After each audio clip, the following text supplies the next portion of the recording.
ಕರ್ತನಲ್ಲಿ ಪ್ರೀತಿಯುಳ್ಳ ದೇವರ ಮಕ್ಕಳೇ, ಈ ದಿನದ ವಾಕ್ಯವು ನಮ್ಮನ್ನು ಎಚ್ಚರಿಸುತ್ತದೆ. ದೇವರ ವಾಕ್ಯವು ನಮಗೆ ಈ ದಿನದಲ್ಲಿ ಒಳ್ಳೆಯ ಮಾತನ್ನು ಹೇಳುವುದಕ್ಕೆ ಬಯಸುತ್ತದೆ. ಅದೇನೆಂದರೆ ಆದಿಕಾಂಡ 6ನೇ ಅಧ್ಯಾಯ 5-6 ವಚನ. Genesis chapter 6 verse 5-6. ಮನುಷ್ಯರ ಕೆಟ್ಟತನವು ಭೂಮಿಯ ಮೇಲೆ ಹೆಚ್ಚಾಗಿರುವುದನ್ನು ಅವರ ಹೃದಯದಲ್ಲಿ ಯೋಚಿಸುವುದೆಲ್ಲವೂ ಯಾವಾಗಲೂ ಬೇರೆ ಕೆಟ್ಟದಾಗಿರುವುದನ್ನು ಯೆಹೋವನು ನೋಡಿತಾನು. ಭೂಮಿಯ ಮೇಲೆ ಮನುಷ್ಯರನ್ನುಂಟು ಮಾಡಿದ್ದಕ್ಕೆ ಪಶ್ಚಾತ್ತಾಪ ಪಟ್ಟು ತನ್ನ ಹೃದಯದಲ್ಲಿ ನೊಂದುಕೊಂಡನು. ಈ ದಿನದ ವಾಕ್ಯವನ್ನು ನಾವು ನೋಡುವಾಗ ನಿಜವಾಗಿ ಕರ್ತನಲ್ಲಿ ಪ್ರಿಯರಾದ ದೇವರ ಮಕ್ಕಳೇ, ನಮಗೆ ಭಯವಾಗುತ್ತದೆ. ಯಾಕೆಂದರೆ ದೇವರೇನೆನ್ನುತ್ತಾನೆಂದರೆ, ಮನುಷ್ಯರನ್ನು ಉಂಟು ಮಾಡಿದ್ದಕ್ಕೆ ಆತನಿಗೆ ಪಶ್ಚಾತ್ತಾಪವಾಯಿತಂತ.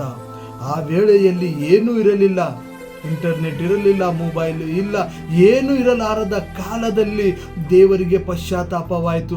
ಆದರೆ ಈ ದಿನದಲ್ಲಿ ಎಲ್ಲವೂ ಇದೆ, ಆದರೆ ಮನುಷ್ಯನು ದೇವರನ್ನು ಜ್ಞಾಪಕ ಮಾಡಿಕೊಳ್ಳುತ್ತಾ ಇಲ್ಲ, ದೇವರ ಬಗ್ಗೆ ಚಿಂತಿಸುತ್ತಾ ಇಲ್ಲ, ದೇವರ ನಡತೆಯಲ್ಲಿ ನಡೆಯಬೇಕೆಂದು ಆಲೋಚನೆ ಇಲ್ಲ.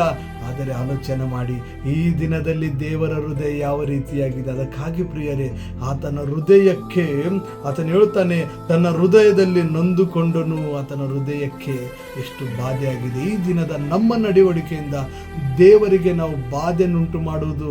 ಆದರೆ ಈ ದಿನದಿಂದ ನಮ್ಮ ನಡತೆಯನ್ನು ನಾವು ಸುಧಾರಿಸಿಕೊಂಡು ದೇವರಿಗೆ ಇಷ್ಟವಾದ ನಡತೆಯನ್ನು ನಡೆಯೋಣ.